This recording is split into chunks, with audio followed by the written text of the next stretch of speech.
ए भैया, एगो पत्नी अपने पद से कहतिया कि हमके मैयर घुमा दी, आगे देखी जा।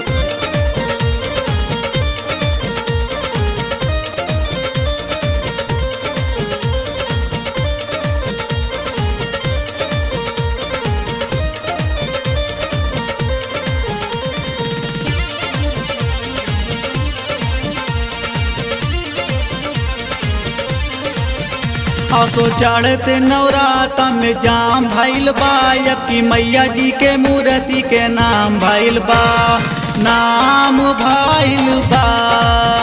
आसो चढ़ते दशहरा में जाम भइल बा, अब की मैया जी के मूर्ति के नाम भइल बा।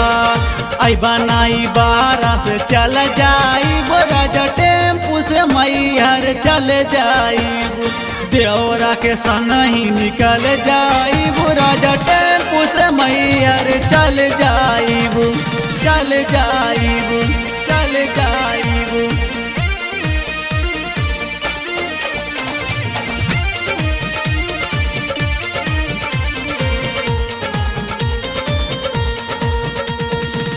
सुन ले बानी मैहर वाली बासल बाड़ू पहाड़ी,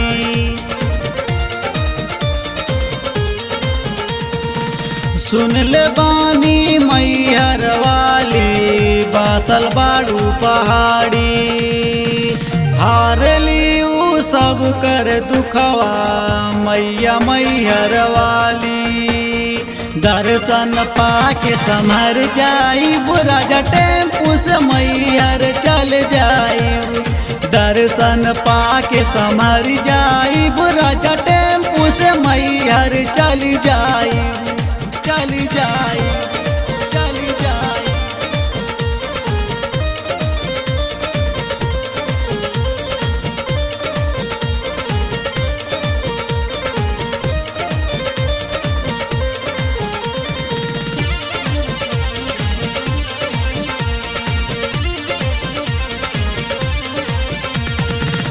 नरियल चुनरी किन के चढ़ाइबो, अर्जी हमहू लगाइबो,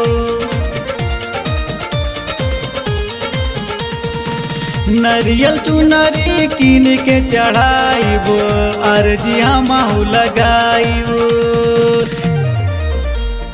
मैया के कृपा से होई जगराता, सोनी जी भगता कहाई, माई के चरण में सुख मिल जाई, माई के चरण में सुख मिल जाई, राजा टेम्पू से मैहर चल जाई,